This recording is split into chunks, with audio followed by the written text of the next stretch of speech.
A man wakes up and discovers that his greatest enemy is suddenly calling him husband. He's stunned when he sees a wedding photo of them hanging on the wall. Suddenly, a little girl rushes in and calls him Dad, even farting right in his face. The man is confused. How can he smell things in a dream? Terrified, he runs around the living room checking everything, then hurriedly asks the woman for the car keys. He runs out the door without even putting on his shoes. As a top lawyer, he plans to go back to his firm to figure out what's happening. But none of the luxury cars parked on the street will open, and his own Mercedes has somehow turned into a junk car.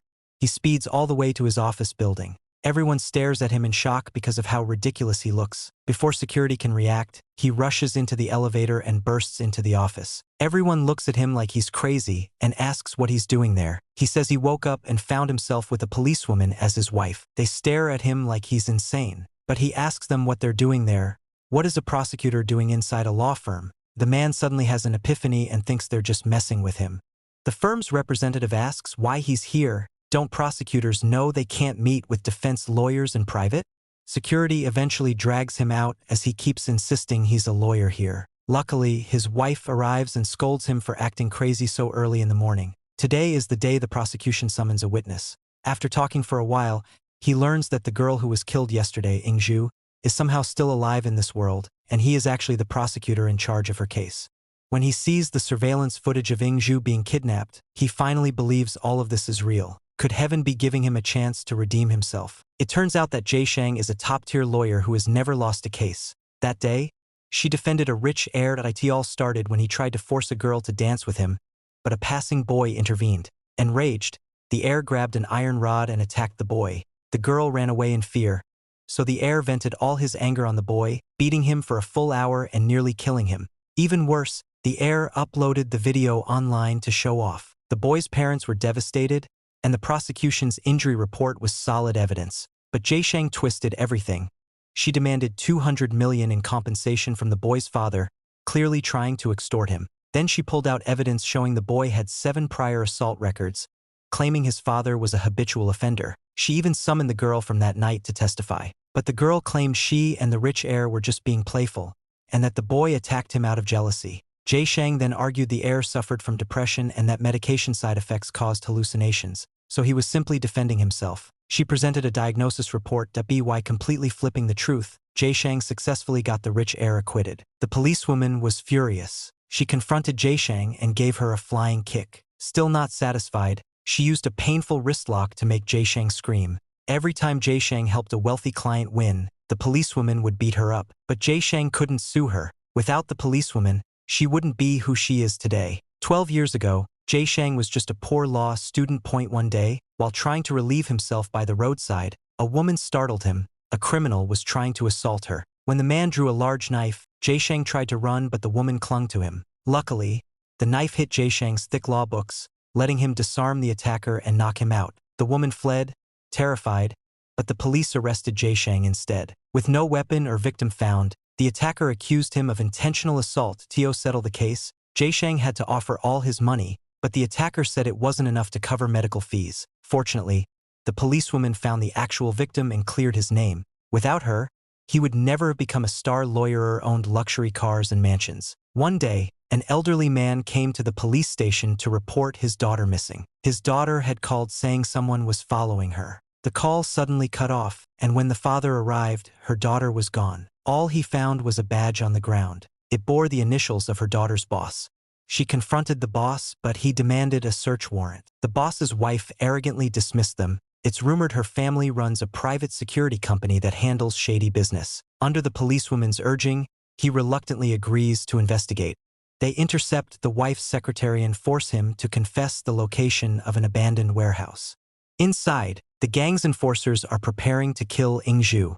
But by the time Jay Shang and the policewoman arrive, she is already gone. Blood covers the floor and windows.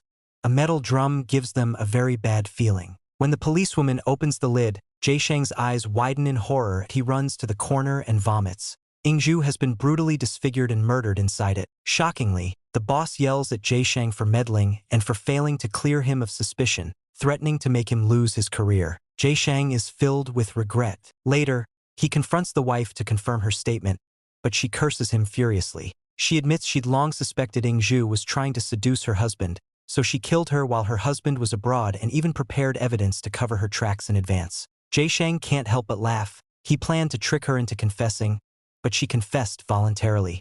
He pulls out a recorder from his pocket. The wife explodes in rage, vowing to ruin him for life. After leaving, Jaeshang calls the policewoman and prepares to hand over the recorder. But just then, a jeep slams into his car from behind. His vehicle spins several times and crashes into a fire hydrant. Immediately, a pickup truck charges at him at full speed. Jaeshang suddenly wakes up. He realizes he didn't die. What's even stranger, the policewoman is now calling him husband. When he wakes up, he finds himself completely unharmed, and even gets a fart blown in his face by a daughter he doesn't recognize. The usually tough policewoman turns out to be his wife. He used to be a promising but scummy lawyer, yet now he's become a justice-driven prosecutor driving a beat-up car. A girl who had died in his original world is still alive here, and he believes this is heaven giving him a chance to prevent the tragedy. Using what he remembers, he immediately orders his subordinates to investigate an abandoned warehouse, claiming that the kidnapped Seo Youngju is being held there. Everyone wonders how he knows this, so he lies and says an informant tipped him off. The police mobilize a huge team and raid the site, subduing the thugs inside, but Youngju is nowhere to be found. Relying on his memory, he finds the room with the metal barrel, but when he opens it, it's empty. The police search the entire warehouse and find nothing. He starts worrying that he arrived at the wrong time. Then he receives a message. The wealthy madam he was supposed to summon claims she'll be busy abroad that afternoon, clearly planning to flee overseas. He orders the forensics team to search the site for blood traces.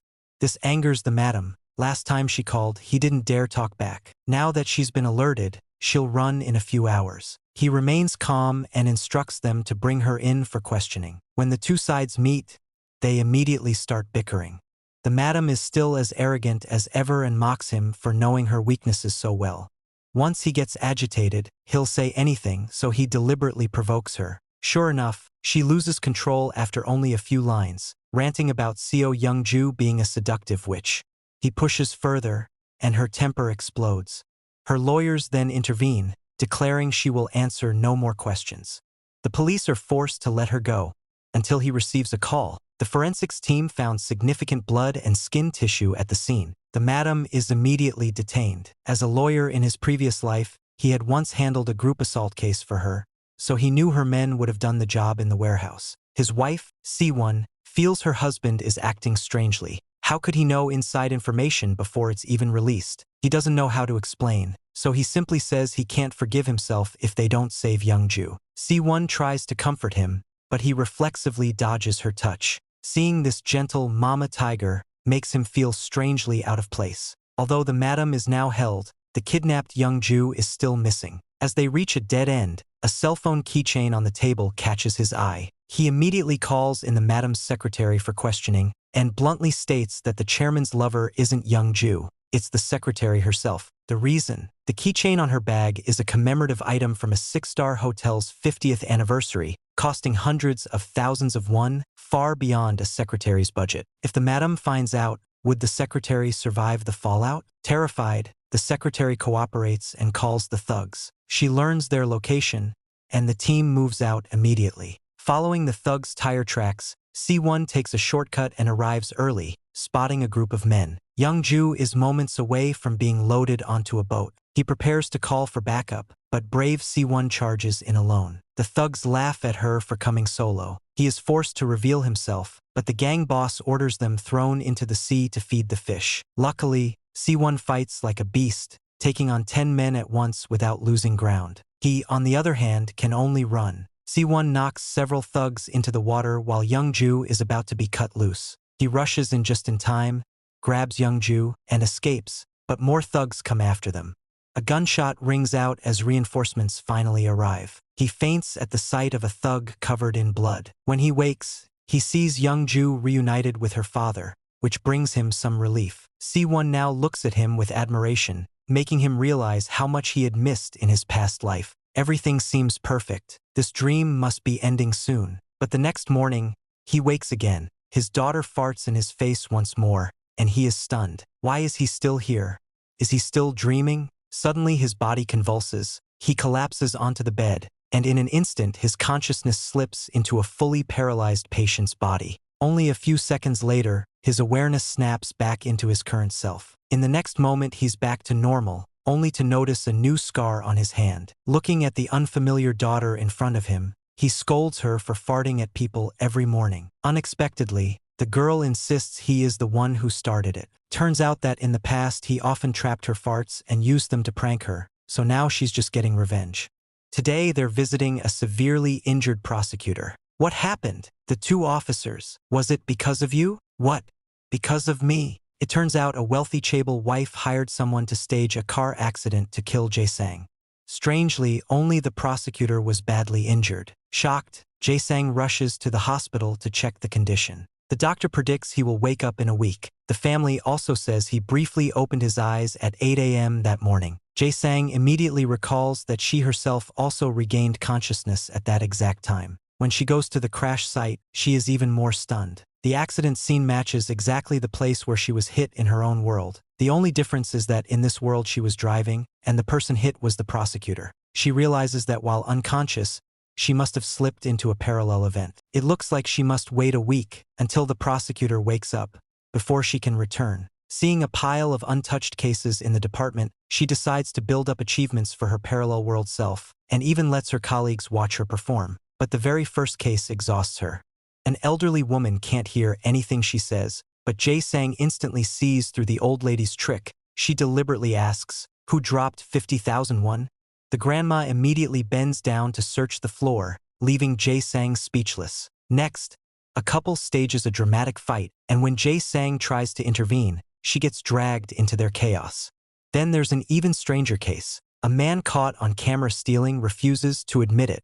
He even slams the table at her. After she yells at him, he hangs his head pitifully and suddenly collapses, convulsing and foaming at the mouth. Terrified, Jae-sang calls for emergency help, but her colleague calmly pulls a fizz tablet prop from the man's pocket, saying they've used this trick too many times this week. The man can only stand there awkwardly. After an exhausting day, Jae-sang feels she absolutely cannot survive a whole week in this world. She considers causing another car accident to return to her original world, but she might end up dead instead. Just then, she gets a call from the police station, a serious case at last. A girl named Young-mi has mysteriously disappeared. Her father is visually impaired, and there's just been a cornea donor available. They must find Young-mi within 24 hours to obtain her signature. Her stepmother ran away a month ago after cleaning out the family's money. The police question Young-mi's best friend and learn that Young-mi accumulated huge loan shark debts while treating her father's illness. Every day she suffered harassment from debt collectors, and all her household belongings had already been seized. Unable to bear the hardship, the stepmother fled, leaving Young-mi to work 3 part-time jobs a day to pay off the debt. Yet the thugs were still dissatisfied. They often went to her workplaces to cause trouble, getting her fired repeatedly. Eventually, she disappeared. Meanwhile, the hospital decides to proceed with her father's surgery. The next morning, a janitor finds a severed hand in a trash bin. The police identify it as Young-mi's based on her ring. At this moment, the runaway stepmother suddenly reappears, bringing an insurance policy and pretending to worry about the father and daughter. Perhaps she acted too convincingly. She even accurately states that the found hand was Young-mi's right hand. The police immediately list the stepmother as a suspect. Their investigation reveals she's a fraudster who targets elderly people. But strangely, the 2 billion won insurance policy lists Young-mi's father, not the stepmother, as the beneficiary. The police summon the stepmother for questioning. To their surprise, she brings a lawyer. Jae-sang finds it unbelievable that a lawyer who normally serves Chable clients would accept such a small case. Something is clearly going on. She contacts a hacker and infiltrates a private club where lawyers often gather, exposing shady dealings inside, including a reporter being bribed to bury Young-mi's disappearance under other news. Meanwhile, the lawyer is getting chewed out by mayoral candidate Jang Do-jik, who is furious because he is the mastermind behind the disappearance. The police arrest the loan shark boss and uncover a connection to the president of a charity foundation that previously helped Young-mi. That president is none other than Jang Do-jik. Mapping out the relationships, they discover Jang Do-jik needed support from party representative Woo Ik-won, whose son needed a heart transplant. Young-mi, whose blood type matched, was chosen to obtain the stepmother's confession. The police stage a kidnapping, rescue her, and she finally reveals everything. She and Youngmi's father had planned this all along. They monitored Youngmi, had gangsters terrorize her, drove her into despair, and forced her to voluntarily sell her heart to pay off her debts, while donating her cornea to her father. The case is finally solved. The police immediately arrest the hospital director. Woo Ik-won's son's condition suddenly worsens after the transplant and he will be bedridden for life. Woo Ik-won himself cannot escape prison. A woman goes live online with her diabetic daughter, pretending to be pitiful to gain sympathy. But once the stream ends, she mixes milk powder with water and force feeds it into the girl's body, scolding her for not acting pitiful enough. "Why won't you act pitiful? I'll make you cry." The girl bursts into tears and runs outside, crying loudly to attract attention. The woman finds it strange but also delightful. Seeing others show concern gives her a sense of satisfaction. She even practices how to cry and look mournful. One day, a man in black blocks the girl's path. The next day, the girl's body is found abandoned in the wilderness. Her mother and younger sister rush to the scene, crying loudly as the body is carried away. Suddenly someone wearing a hat throws an egg at the mother, and she immediately flees in panic. Watching the mother's pathetic display, the investigators become furious. They intentionally hold a press conference, letting the mother and the sick younger sister appear to gain sympathy. Their goal is to make the public feel sorry for the mother so that more clues will surface. Sure enough, the investigation hotline becomes flooded with calls. A witness provides surveillance footage clearly showing the murderer dumping the body. Later, at a forum discussion, they see the killer's face. It's the same person who threw the egg. They go to the suspect's residence, but no one has lived there for a long time. At that moment, the hacker discovers useful clues. The uploaded video from the boat has an obvious shaking angle. This reminds him of the younger sister, who has a habit of jerking her head. He traces the upload account and discovers it belongs to the younger sister. She also seemed to know in advance about the egg throwing. When the group goes to find her, she is nowhere to be seen. The police begin to suspect the younger sister was an accomplice in her older sister's murder. The mother is shocked and refuses to believe it, but one night, she sees the younger sister online reading comments calling for harsh punishment for the killer, and the girl starts laughing, showing no sadness for losing her sister. The investigator shows a photo of the man in the hat. The mother says he's a volunteer at an orphanage and that the younger sister likes him very much. The mother suddenly remembers something. Recently they received donation money from all over the country.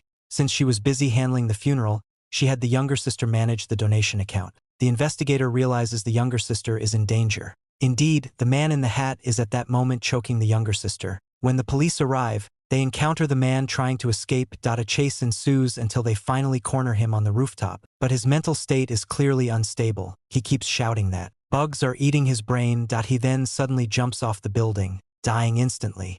The mother is devastated by the younger sister's death, but when she appears before the media, she deliberately wears her clothes inside out to look as if she rushed there in a hurry. This immediately arouses suspicion, because just moments earlier her clothes had been normal. The hacker also finds a netizen who constantly criticizes the mother online, claiming that when she worked as a nurse, many children died under her care.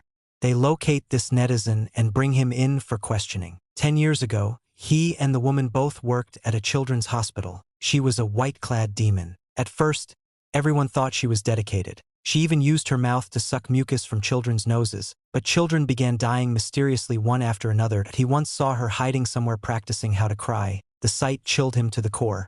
Meanwhile, the investigator finds the sister of the man in the hat. She says the woman is a complete lunatic. For the sake of attention, she would do anything that as a child, she accidentally broke a finger. Her father, feeling guilty, doted on her excessively. Since then, she often lied to gain affection. Later, her brother developed incurable headaches, but the crazy woman claimed she could cure him by constantly injecting him with stimulants, causing him hallucinations. Now, the deranged woman is holding a funeral for her 2 adopted daughters. Many passers-by come to offer condolences, and she continues to play the victim to gain sympathy. Just then she receives a call. A journalist wants to interview her. Hearing she can perform her fake sorrow in public again, she can barely suppress her smile. Meanwhile, the hacker finds her credit card record showing she bought a can of infant formula. Yet the only child left at home is the adopted daughter with diabetes, so why buy milk powder? They then see the woman start another live stream, pretending to be pitiful to get encouragement from viewers, only to turn around and abuse the adopted girl, and then return to the stream to gain more sympathy. The journalist arrives and asks why she is so cruel. The woman freezes. Before she can make excuses, the police arrive and arrest her. The investigator had the hacker hack into her computer and reopen her live stream, broadcasting her monstrous actions to the entire nation. Everyone now knows her true face. She still refuses to admit anything. The investigator even brings up the vicious comments from netizens. Rip this monster apart. Don't call her trash. That's an insult to trash. See, you've become famous.